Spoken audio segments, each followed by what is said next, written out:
Hi friends, welcome to Nahash media. இன்றைக்கி நம்மளுடைய சேனலில் ஒரு சூப்பரான விளாக் பார்த்துடலாம். ஐயோ, ஓப்பனிங்லேயே நான் சொல்கிறேன், நான் சும்மா வேடிக்கை பார்த்துட்டு இருக்கேன், ஓப்பனிங் ஒன்று எடுத்துக்கொடுறானா. இவர் வீடியோ எடுக்கும்போது பார்த்தீங்கன்னா சிரித்து ஏதோ காமெடியெல்லாம் பண்ணி என்னையும் சிரிக்க வச்சுட்டு இருந்தார். நம்மளோட நாகாஸ் ஒன்லி நேச்சரில் பார்த்தீங்கன்னா சூப்பரான ப்ராடக்ட்ஸ் எல்லாமே இருக்குது. என்னென்ன ப்ராடக்ட் இருக்குது அப்படின்றது எல்லாமே நான் உங்களுக்கு கமெண்டில் பின் பண்ணுறேன். வாட்ஸ்அப் நம்பரும் கொடுக்குறேன். Weight loss combo, calcium and iron powder, immunity booster, hair oil, skin oil, glow serum, Kumkumadi serum, lip lightening cream.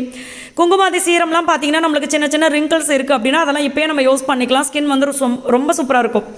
So இந்த மாதிரி 18 ப்ராடக்ட் இருக்குது. காண்டாக்ட் நம்பரும் கொடுக்குறேன். உங்களுக்கு தமிழ்நாடு பாண்டிச்சேரிக்குள்ளே ஃப்ரீ ஷிப்பிங், கொரியர் சார்ஜ் கிடையாது.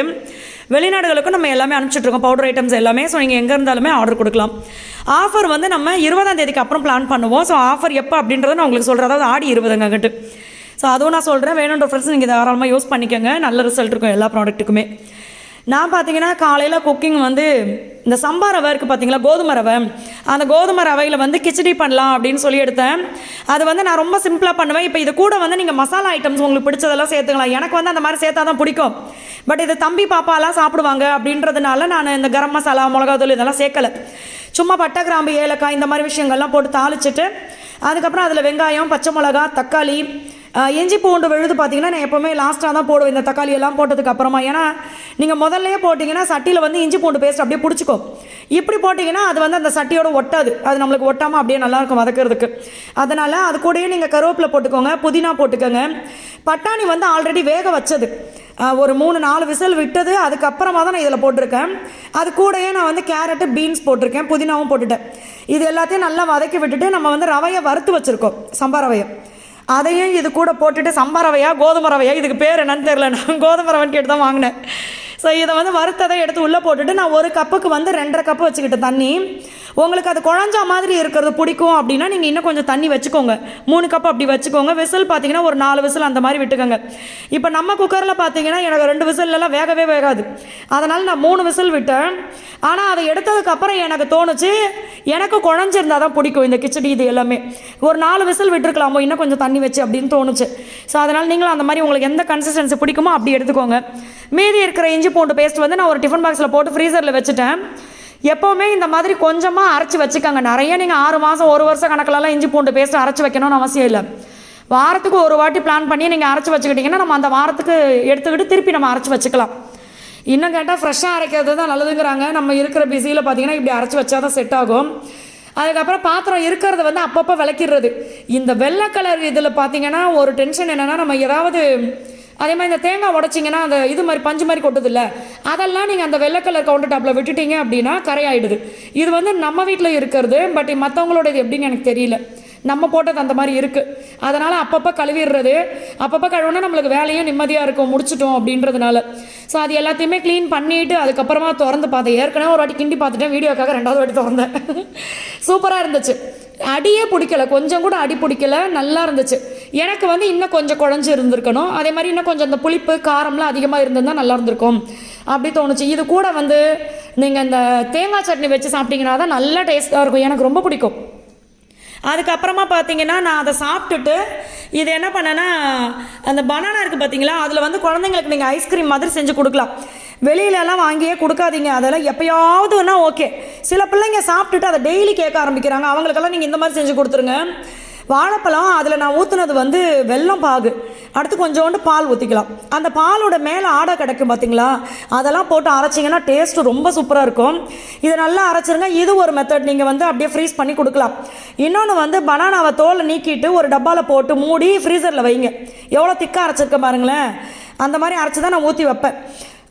நீங்கள் பனானாவை வந்து ஃப்ரிட்ஜில் வச்சுட்டு அதை ஃப்ரீஸ் பண்ணி எடுத்து அதை வந்து நீங்கள் மிக்சியில் போட்டு அடித்து கூட நட்ஸு இதெல்லாம் சேர்த்துக்கலாம், ஹனி சேர்த்துக்கலாம், வெல்லம் சேர்த்துக்கலாம், பால் இந்த மாதிரி போட்டு நல்லா அடிச்சுட்டு நம்ம வந்து அப்படியே சூப்பராக இருக்கும். இந்த கப் ஐஸ்லாம் கொடுக்குறாங்களா அந்த மாதிரியும் நீங்கள் கொடுக்கலாம். நான் வந்து இந்த மோல்டு வாங்கினதுலேருந்து செய்யவே இல்லை, அதனால் இப்படி கொடுக்குறேன். இப்போ இது நல்லா ஃப்ரீஸ் ஆனதுக்கப்புறமா ஒரு கப்பில் வந்து டார்க் சாக்லேட்டை மெல்ட் பண்ணி ஊற்றி வச்சுக்கிட்டு இதை நம்ம அப்படியே அந்த குச்சி ஐஸ் இருக்கு இல்லையா, அதை எடுத்து இதுக்குள்ளே நீங்கள் வச்சுக்கணும். அந்த டார்க் சாக்லேட் இருக்குல்ல, அதுக்குள்ளே அப்படி முக்கி எடுத்துட்டிங்க அப்படின்னா சூப்பராக இருக்கும். அதனால் அந்த மாதிரி நீங்கள் சாக்லேட் சேர்ந்த மாதிரி இவங்களுக்கு கொடுக்கலாம். இது பார்த்தீங்கன்னா பானகம் செய்கிறதுக்கு. இது வந்து நம்மளுக்கு பெரிய நெல்லிக்காய், கொஞ்சோண்டு லெமன் ஜூஸு, சுக்கு, ஏலக்காய், அது கூடயே நீங்கள் போடணுன்னா வெள்ளை கரைசலும் போட்டுக்கலாம். எல்லாத்தையும் அரைச்சிட்டு அதை ஃபில்ட்ரு பண்ணி எடுத்து வச்சுருக்கேன். டெய்லி கேட்கறதுனால அதுலேருந்து ஒரு 4-5 கியூப் எடுத்து அதுக்கு ஏற்ற மாதிரி தண்ணியை போட்டு சில்லுன்னு இருக்கும், குடிக்கிறதுக்கு உடம்புக்கும் நல்லது. அதனால் அந்த மாதிரி பண்ணி வச்சுருக்கேன். அதுக்கப்புறமா பார்த்தீங்கன்னா கீழே இந்த இடத்த வந்து அப்பப்போ வந்து பெருக்கி வச்சுப்போம். இதுக்கு மட்டுமே வச்சுருக்கிற தொடப்பம் இதை நல்லா பெருக்கி விட்டுட்டு அதுக்கப்புறம் தண்ணியை ஊற்றி நல்லா அடித்து கழுவி விட்டோன்னா இந்த வெயிலுக்கு நல்லா காஞ்சிரும். அதுக்கப்புறமா தான் பார்த்தீங்கன்னா நம்ம வந்து கொப்பரை வருது அப்படின்னு சொல்லியிருக்காங்க. அதனால் அதுக்கப்புறமா அந்த கொப்பரையை காயப்படுவோம். ஸோ இது எல்லாத்தையுமே நான் பெருக்கிட்டு அதுக்கப்புறம் தண்ணியை ஊற்றி நல்லா அதை க்ளீன் பண்ணி விட்டுட்டு அதுக்கப்புறமா நம்ம காய விட்டு அதுக்கப்புறம் இந்த வேலையை பார்க்கணும். ஸோ அந்த சைடு அந்த வேலையை முடிச்சுட்டு இது பார்த்திங்கன்னா என் பாப்பாவும் தம்பியும் பார்த்திங்கன்னா வீட்டில் இருக்கிற எல்லா ரூம்லேயும் சொப்பு ஜாமான் கிடக்குது. அது இல்லாமல் கார் பார்க்கிங்கில் சொப்பு ஜாமான் கிடக்குது. வீட்டு பின்னாடி நம்ம செடி வைக்கிற இடத்துல பார்த்தோம்னா அந்த இடத்துல சொப்பு ஜாமான் கிடக்கும். இந்த மாதிரி எல்லா இடத்துலையும் பண்ணுறாங்க. எங்கள் மாமியார் வீட்டில் இருக்கும்போது பார்த்தீங்கன்னா அவங்க க்ளீன் பண்ணுவாங்க, அவங்க வெளியில் இருக்கும்போது நான் பெருக்கிக்கிட்டு இருப்பேன். ஸோ அந்த இடத்தையும் ஃபுல்லாக பெருக்கிட்டு அடுத்து பார்த்தீங்கன்னா செடிக்கு மகியை தான் தண்ணி ஊற்ற சொன்னேன். ஏன்னா இந்த பக்கெட் வந்து பெருசு, இதை இவருனா இப்படி எடுத்து ஊற்றி விடுவார். நானாக அந்த பைப்பை மாட்டி அதுக்கப்புறமா ஃபுல்லாக தண்ணி ஊற்றணும். அதனால் அவர் வெளியில் கிளம்பிட்டு இருந்தால் ட்ரெஸ்ஸில் ஆகாமல் ஊற்றிட்டு போயிட்டு வாப்பான்ட்டேன். ஸோ தண்ணியும் ஃபுல்லாக ஊற்றியாச்சு. செடி வந்து நம்ம வீட்டில் வந்து தேவைக்கு ஏற்ற மாதிரி வைங்க. நிறைய கசன்னு வளர்த்திங்கன்னா அதுவும் பார்க்குறதுக்கே ஒரு மாதிரி இருக்குது. நாங்கள் வந்து அதை மட்டும் கொஞ்சம் பார்த்து மெயின்டைன் பண்ணிக்கிறோம். எது தேவையோ அதை மட்டும் வச்சு விடுறது.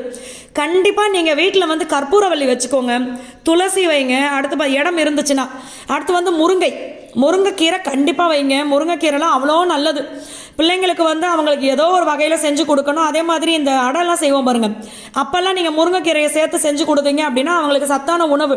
ஏன்னா 3 வேளையும் அரிசி ஃபுட்டு மட்டுமே எடுத்துக்காதீங்க. காலையில் அரிசியில் இட்லி தோசை, மத்தியானம் சோறு, நைட்டு பார்த்தீங்கன்னா டிஃபன், அதாவது தோசை இட்லி இந்த மாதிரி அதெல்லாம் சாப்பிட்றாங்க. இந்த மாதிரி எடுத்துக்காமல் கொஞ்சம் மாற்றி எடுத்துக்கிட்டிங்க அப்படின்னா உடம்புக்கு நல்லது. நம்ம உடம்பு பார்த்திங்கன்னா இதுவாக இருக்கும், அதாவது என்ன சொல்கிறது, ப்ளோட்டிங்காக இருக்குது உடம்பு வந்து. சும்மா நான் கொஞ்சம் தான் சாப்பிட்டேன் ஆனால் என்னவோ ஒரு மாதிரி இருக்குது, வயிறு கனமான்னு சொல்லுவோம்ல, அந்த மாதிரி ஃபீல்லாம் இருக்காது. ஸோ அந்த மாதிரி பண்ணுங்கள். அதுக்கப்புறமா பார்த்தீங்கன்னா இப்போ கொப்பரை நம்ம வந்து மொத்தமாக வாங்குற மாதிரி ஒரு சில இடங்களில் வந்து தேங்காய்க்கு சொல்லி வைப்போம். சில பேர் பார்த்தீங்கன்னா வீட்டில் வந்து 1-2 மரம் வச்சுருப்பாங்க. அந்த மாதிரி இருக்கிறவங்க கிட்ட நம்ம சொல்லி வைக்கும் போது பார்த்தீங்கன்னா அவங்க கிட்ட வந்து மொத்தமாக எடுக்கிறவங்க எடுக்க மாட்டாங்க. ஸோ அவங்க வந்து மூட்டையில் நம்மளுக்கு கொண்டு வந்து கொடுப்பாங்க. அப்போ அதையுமே பார்த்தீங்கன்னா கொஞ்சம் நிறைய சேர்ந்ததுக்கு அப்புறமா அதையும் நாங்கள் வெட்டி வந்து காய போட்டுருவோம். எதுக்கு இந்த அளவுக்கு பார்த்து பண்ணுறதுன்னா அது சல்ஃபர் இல்லாமல் நம்மளுக்கு வேணும். நம்மளுடைய ஆயில் ஐட்டம்ஸ் எல்லாமே பார்த்தீங்கன்னா சல்ஃபர் இல்லாத கோகனட் ஆயில் தான் நம்ம யூஸ் பண்ணுறது. குக்கிங்க்கு கொடுக்கறதோ நம்ம வந்து சல்ஃபர் இல்லாத ஆயில். அதனால தான் இப்போ குக்கிங் ஆயிலெலாம் பார்த்தீங்கன்னா நிறைய ஃப்ரெண்ட்ஸ் வாங்கி இப்போ நம்மளுக்கு ஸ்டாக் இல்லை, குக்கிங் ஆயில் மட்டும் ஸ்டாக் இல்லை, மற்றது எல்லாமே இருக்குது. ஸோ அதனால தான் இந்த தேங்காய் விஷயத்தில் எள்ளு விஷயத்துலலாம் நாங்கள் பார்த்து எடுக்கிறது. அதுக்கப்புறம் உள்ளே வந்து பார்த்தோம்னா இந்த 4 சேர் பார்த்தீங்கன்னா ரொம்ப ஆசைப்பட்டு நானும் மகியும் வாங்கினோம். ஆனால் அதை நான் ஒவ்வொரு சேரையும் தட்டும் போது எவ்வளோ குப்பை வருது பாருங்கள் உள்ள. தம்பியும் பாப்பாவும் எடுத்து இந்த சேரை வந்து பஸ்ஸு மாதிரி விளையாடுவாங்க, ஆட்டோ மாதிரி விளையாடுவாங்க, டீச்சர் விளையாட்டு விளையாடுவாங்க. அப்போ இந்த இதுக்குள்ளெல்லாம் பார்த்தீங்கன்னா எங்கே பாருங்கள், நான் கொட்டும் போது ஒவ்வொரு சேருக்கு நடுவுலையும் பார்த்தீங்கன்னா ஒரு சின்ன கேப் இருக்குது, அது தெரியுதா, வளைய மாதிரி இருக்கும். அது உள்ள ஸ்பூன் கொண்டு எல்லா குப்பையும் கிடக்கு, சொப்பு ஜாமான், நரி, நாய், குதிரை எல்லாம் கிடக்கு. இப்போ அது எல்லாத்தையும் தட்டிட்டு திருப்பி நான் அந்த ஏரியாவை பெருக்கிட்டு அதுக்கப்புறம் இந்த குஷன்லாம் தட்டி எடுத்து போட்டுட்டோம் அப்படின்னா அந்த ஏரியாவே எனக்கு க்ளீன் ஆகிடும். ஸோ இதை வந்து வெள்ளை ஒரு சில ஃப்ரெண்ட்ஸ் கேட்பாங்க, வெள்ளை போடாதன்னு சொன்னேன், கேட்டிங்களா அப்படிம்பாங்க. நீங்கள் அப்பப்போ வீடு பெருக்கிறீங்க, அப்பப்போ வீடு முழுகிறீங்க அப்படின்னு சொல்லி. ஆனால் இதுதான் நம்மளுக்கு நல்லது என்னை பொறுத்த வரைக்குமே. ஏன்னா நம்ம வீட்டில் அழுக்காச்சு அப்படின்னா அது நம்மளுக்கு தெரியணும். தெரியாமல் போச்சுன்னா அந்த அழுக்கை எப்படி நம்ம க்ளீன் பண்ணுவோம், கருப்பு கலரு மெரூன் கலர் இப்படி போட்டால் நம்ம க்ளீன் பண்ணுறதுக்கு நம்மளுக்கு தெரியாது. ஃபஸ்ட்டு க்ளீன் பண்ணணும்னு ஆசை இருந்துச்சுனாலும் அதான் அழுக்கில்லை அப்படின்னு தான் தோணும். ஆனால் ஒயிட் கலர் போட்டுட்டோம் அப்படின்னா நம்மளுக்கு அது நல்லா க்ளீன் பண்ணுறதுக்கு ஈஸியாக இருக்கும். அதனால தான் நம்ம வீடு ஃபுல்லாக ஒயிட் கலரில் போட்டது. மகியும் நானும் பேசிக்கிட்டு இருக்கோம். நிறைய பேர் பார்த்தீங்கன்னா வீடு ஃபுல்லாக ஒயிட்டில் இருக்குது, வெளியிலையாவது நீங்கள் கலர் பண்ணியிருக்கலாம் அப்படின்னு சொல்லுவாங்க. அப்போ பாப்பா பெரிய பொண்ணு ஆகும்போது அந்த நேரத்தில் வேணால் வெளியில் மட்டும் கலர் பண்ணிக்கலாம், ஆனால் வீட்டுக்குள்ளே ஒயிட்டாக தான் இருக்கணும் அந்த பெயிண்டிங்லாம் அப்படின்னு சொல்லி தான் பேசியிருக்கோம். அதனால் இதெல்லாம் எடுத்துகிட்டு வந்து போட்டு அந்த ஜன்னல் ஓரமாக உட்காடுறோம் பாருங்க, அப்போது ட்ரெயின் ஒரு காற்று வரும் சிலுன்னு சூப்பராக இருக்கும். அதுக்கப்புறமா பார்த்தீங்கன்னா மை ப்ரூஸுடைய ஜிம் ஏரியா, இதில் வந்து இன்னும் 2-3 பொருள் வாங்கியிருக்காரு அந்த ஜிம்முக்கு வைக்கிறது அது இதுன்னு சொல்லிட்டு, ஏதோ செவுத்துலலாம் மாட்டணும்னு சொல்லி. அதெல்லாம் நான் மாட்டவே விடலை இது வரைக்கும். குடியிருந்த வீட்லேயும் மாட்ட விடலை. ஏன்னா அதுக்கெல்லாம் பெருசாக ஆணி அடிக்கணுன்ற மாதிரி இருக்குது, அதெல்லாம் போடாதரா மச்சான் அப்படின்ட்டு. இதை பார்த்தீங்கன்னா எப்போவுமே மகி சொல்லுவாங்க, பாக்ஸிங் கற்றுக்கோ, அது வந்து உனக்கு கை நல்லா ஸ்ட்ரென்த்தாக இருக்கும், எவ்வளோ வெயிட் வேணாலும் நீ தூக்க முடியும், அதே மாதிரி உன்னுடைய ஃபுல் பாடியும் வந்து நல்லா ஸ்ட்ராங்காக இருக்கும், அதை பண்ணுன்னு சொல்லுவார். ஆனால் எனக்கு பார்த்தீங்கன்னா எனக்கு பிடிக்காது அப்படின்னா அந்த ஒரே இடத்துல நின்று ஒரு வேலை பார்க்க எனக்கு பிடிக்காது. எக்ஸசைஸ் பண்ணாலும் அந்த பழசில் வீடியோலலாம் பார்த்தீங்கன்னா தெரியும், சேலஞ்ச் வீடியோ வெயிட் லாஸ்லலாம் பார்த்தீங்கன்னா நிறைய ஹெவியான ஒர்க் அவுட்லாம் பண்ணுவேன், டம்பிள்ஸ் தூக்கி பண்ணுவேன். எனக்கு அதெல்லாம் பிடிக்கும். இந்த பாக்ஸிங் மட்டும் ஏன்னே தெரில, எனக்கு பிடிக்கவே பிடிக்காது. இந்த வேலை பார்க்கும்போதே என் புருஷர் ஒரு வேலையை பார்த்து விட்டான். என்ன சொன்னார்னா, பாக்ஸிங் பண்ணிவிட்டு நான் சொல்கிற டைலாக் அப்படியே சொல்லு அப்படின்னு சொன்னார். நானும் பார்த்தீங்கன்னா பாக்ஸிங் பண்ணிவிட்டு அவர் சொன்னதை அப்படியே சொல்லிட்டேன். இவர் என்ன பண்ணிட்டாரு, எங்கள் அண்ணன் ஒருத்தருக்கு போய் அதை அமுச்சு விட்டாரு. டக்குன்னு அதை எடுத்து அட பாவி என்ன வேலை பார்த்துருக்கான் இவன் தோணுச்சு எனக்கு. பட் அண்ணா அதை வந்து பெருசாலாம் எடுத்துக்கல. இங்கே பாருங்க, ஏம்மா இந்த எக்ஸசைஸ் பண்ணும்போது பண்ணுற இது போடுற ட்ரெஸ்ஸானு நீங்கள் கேட்கலாம். இதெல்லாம் வந்து எப்போயாவது ஒரு நாள் தூக்குற மாதிரி ஆகிடுச்சு. ஏன்னா வேலை அதிகமாக இருக்குது. எனக்கே பார்த்தீங்கன்னா எனக்கு கொஞ்சம் ஹெவியாக ஃபீல் ஆகுது அப்படின்னா, கொஞ்சம் நம்மளுக்கு வந்து வெயிட் போடுதோ அப்படின்ற மாதிரி இருந்துச்சுன்னா நானே வெயிட் லாஸ் காம்போ எடுத்து ஒரு வாரம் குடிச்சிட்டு அதுக்கப்புறம் நார்மல் ஆகிக்குவேன். ஸோ அதனால் இதெல்லாம் வந்து இந்த மாதிரி க்ளீன் பண்ணும்போது தூக்கி வைக்கும் போது 2 தூக்குனா தான் அது உண்டு. அதெல்லாம் பார்த்தீங்கன்னா, ஆனால் வெயிட் ஃபஸ்ட்டு ஒரு பிளாக் தம்பிள்ஸ் தூக்குனால அது 15 கிலோ 2 மட்டும். இது எவ்வளோ மச்சான் அந்த பிளேட் போட்டது? 30 கிலோ. இதெல்லாம் வந்து தூக்குறதுக்கு எனக்கு ஈஸியாக தான் இருக்குது. ஏன்னா ஆல்ரெடி இதெல்லாம் நிறைய நான் தூக்கிட்டேன். இப்போ அதை எல்லாத்தையும் எடுத்து வச்சுட்டு இந்த ரூமையும் நான் க்ளீன் பண்ணிட்டேன் அப்படின்னா எனக்கு அந்த வேலை க்ளீனிங் வேலைலாம் முடிஞ்சுது. இன்னும் இருக்குது, அதெல்லாம் இன்றைக்கி க்ளீன் பண்ண முடியாது, ஒவ்வொரு நாள் பண்ணிக்கலாம் அப்படின்னு விட்டுருக்கேன். ஸோ இந்த வீடியோ கண்டிப்பாக உங்களுக்கு பிடிச்சிருக்கும் அப்படின்னு நம்புகிறேன். அடுத்த விளாகில் பார்க்கலாம். நம்மளுடைய ப்ராடக்ட் லிஸ்ட் எல்லாமே நான் உங்களுக்கு கமெண்ட்டில் பின் பண்ணுறேன்.